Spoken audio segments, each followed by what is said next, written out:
Hello everyone, my name is Shivani. I'm a Canadian licensed immigration consultant and I'm also the founder of Zest Immigration Services Incorporation. We have proudly launched this initiative to offer free French language lessons to help on your Canadian immigration journey right here on this very YouTube channel. As you may know, French is becoming a key factor in Canadian immigration, and many programs now provide easier or faster pathways if you have strong French skills.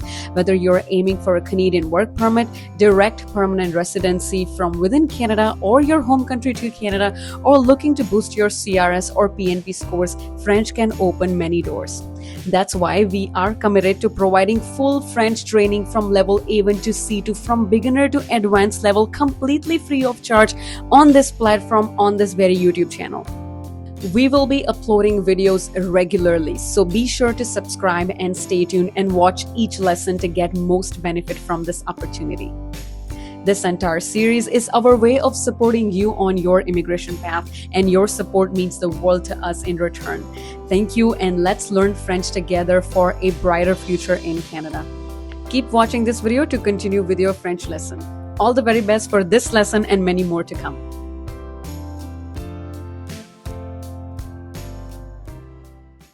Lesson 19. Les objectifs de la leçon sont comprendre le rôle et les fonctions des adverbes. To understand the role and functions of adverbs. Apprendre à former les adverbes réguliers et irréguliers. To learn how to form regular and irregular adverbs. Identifier les différents types d'adverbes. Manière, temps, lieu. To identify different types of adverbs. Manner, time, place. Placer correctement les adverbes dans une phrase. To correctly place adverbs in a sentence. Utiliser les adverbes et les articles paritatifs. Use adverbs with partitive articles. Qu'est-ce qu'un adverbe? So what is an adverb? Un adverbe est un mot invariable, which means il ne change pas de forme. It doesn't change. Il est utilisé pour modifier ou préciser un verbe, un adjectif ou un autre adverbe. So it's placed to modify or precise another adverb, verb, or adjective. For example, when it modifies a verb. Example, David sings slowly. So David chante lentement. It's showing you how David is singing. If it modifies an adjective, c'est extrêmement difficile. It's extremely difficult. So it's not just difficult, it's precising how difficult it is. When it modifies another adverb, elle travaille très efficacement. She works very efficiently. So, très efficacement. So the sentence could be elle travaille efficacement. Très is in there to add precision on how efficient she's working. So there are different types of adverbs. We have les adverbes de manière, so doucement, rapidement. In English, we would say gently, quickly. It's the way that it's being done. Les adverbes de fréquence, so frequency. How often or rarely. In French, we would say souvent, rarement. Adverbe de temps, like today or soon. In French, we would say aujourd'hui, bientôt. Adverbe de lieu, so the place. For example, here, over there. In French, we would say ici, là-bas. Un adverbe de quantité, quantity. So in English, we would say a lot or enough. In French, we would say beaucoup, assez. Adverbe d'opinion. So you're offering your opinion. Obviously. Surely. In French, we would say évidemment, sûrement. Adverbe interrogatif. So you're questioning. How? Why? In French, we would say comment, pourquoi. Adverbe de négation.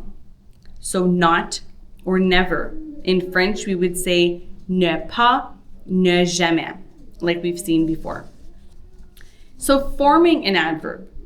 So there's different ways to form an adverb. So the first is the regular formation, la formation régulière. La plupart des adverbes en anglais se terminent par ly, correspondant en français à des adverbes en ment. So if in English you have an adverb that ends in ly, in French that adverb is going to end in ment.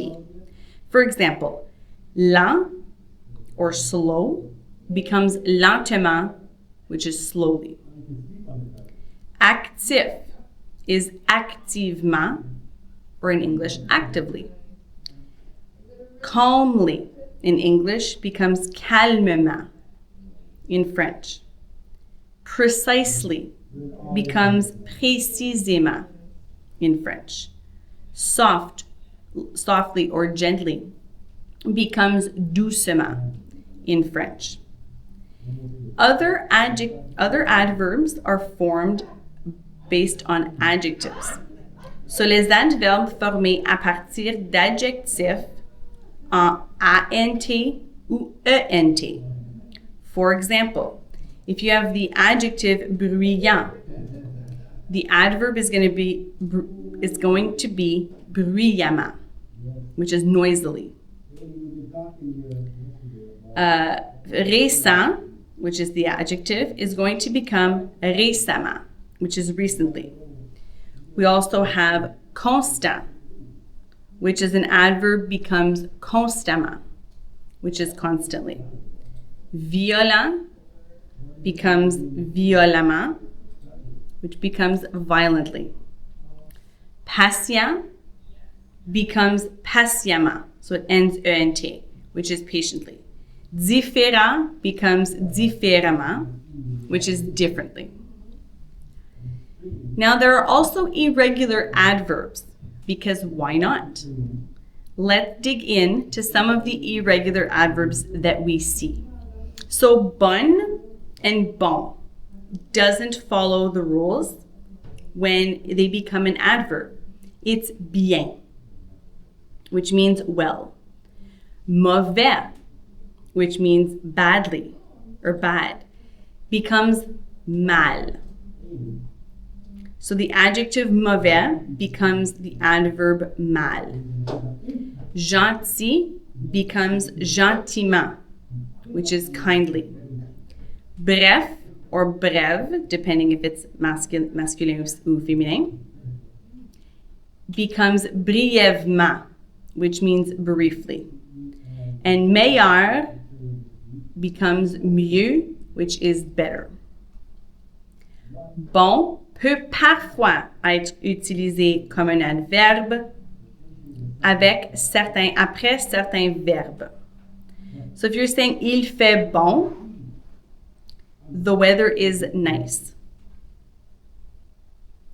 Les adverbes et les articles partitifs. So adverbs and partitive articles.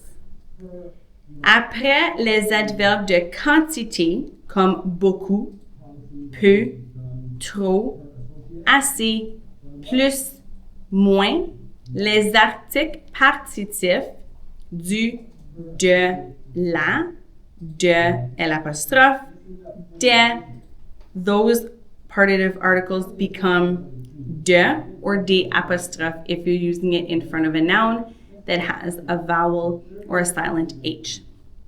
For example, je bois du lait. We don't say je bois peu du lait. It's je bois peu de lait. So that du has transformed into de.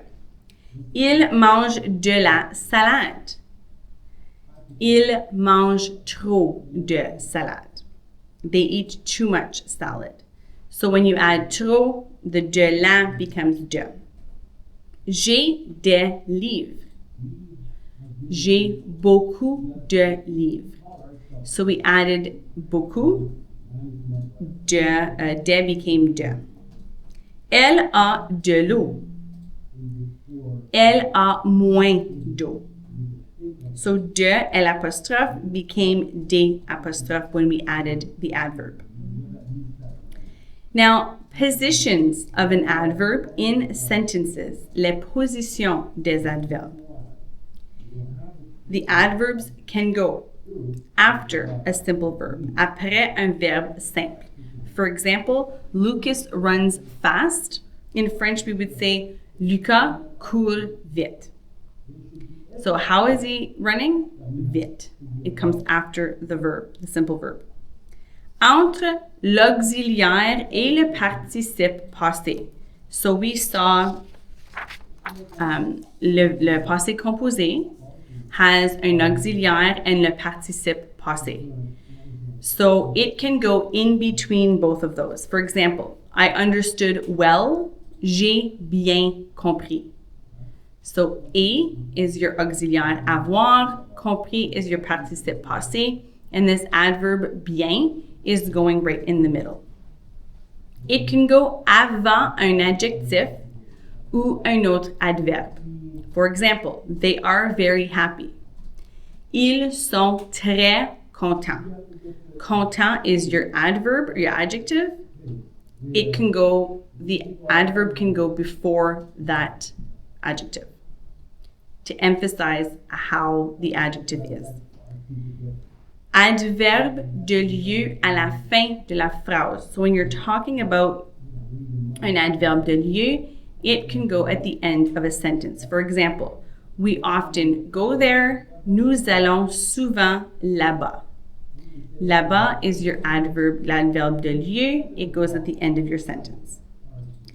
So the first exercise that we're going to do is we're going to transform adjectives into adverbs. So we saw in our examples, in our explanations, that in English, when you're turning an adjective into an adverb, you add ly at the end. In French, there are different rules.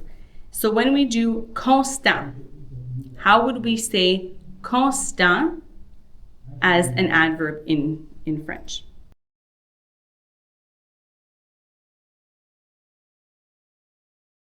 In French, we would say constamment, which means constantly.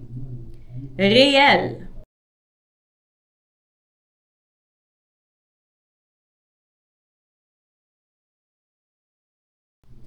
L'adjectif réel becomes réellement, which means really. Réellement. Bruyant. L'adjectif bruyant devient quel adverbe?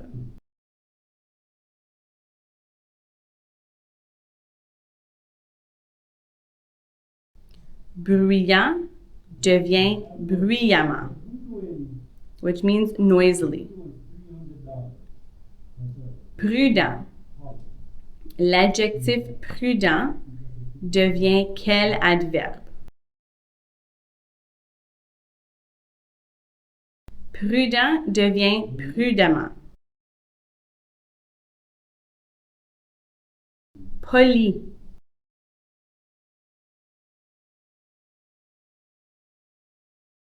Poli devient poliment.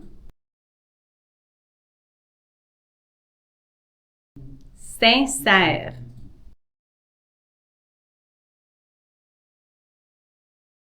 Sincère devient sincèrement, which means sincerely.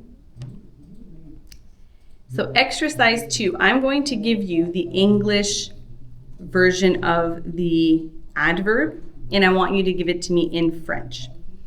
For example, il parle frankly pendant la réunion. Il parle frankly pendant la réunion.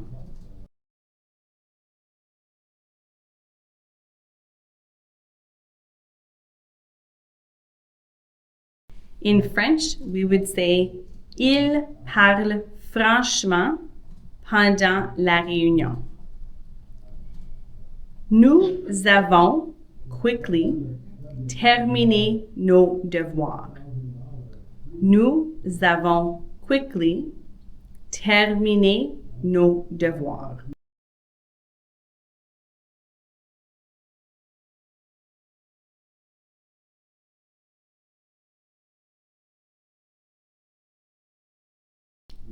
In French, we would say nous avons rapidement terminé nos devoirs. Next, je dors peacefully dans cette chambre calme.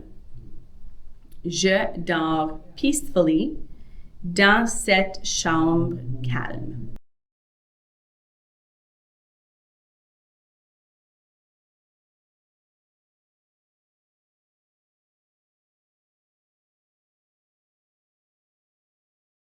Donc, en français, on dit « Je dors paisiblement dans cette chambre calme ».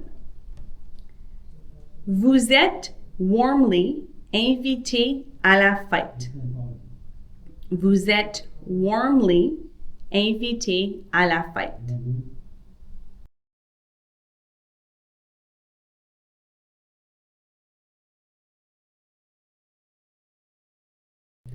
In French, we would say vous êtes chaleureusement invité à la fête. Elles ont politely répondu au professeur. Elles ont politely répondu au professeur.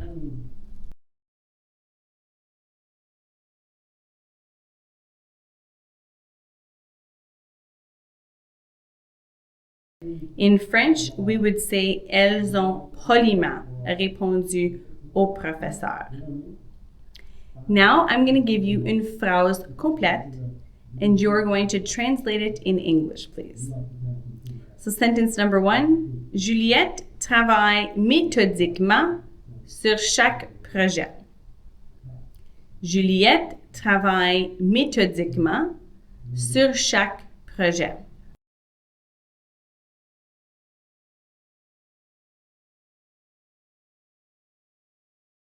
In English, we would say Juliette works methodically on every project. Juliette works methodically on every project. Numéro 2. Les étudiants révisent sérieusement pour l'examen. Les étudiants révisent sérieusement pour l'examen.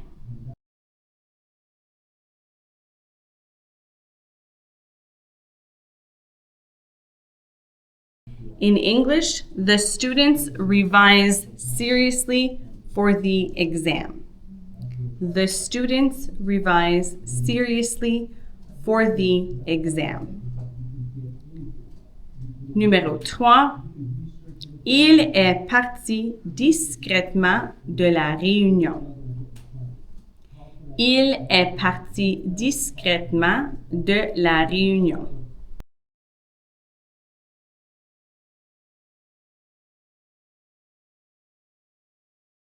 In English, he left the meeting discreetly. Numéro 4. Nous nous sommes réveillés assez tôt ce matin. Nous nous sommes réveillés assez tôt ce matin.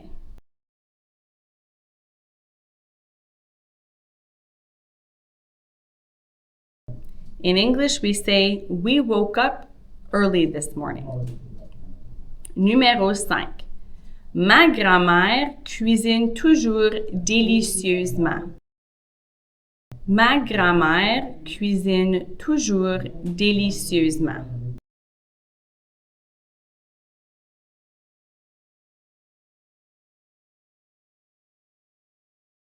In English, we say, my grandmother always cooks deliciously. My grandmother always cooks deliciously.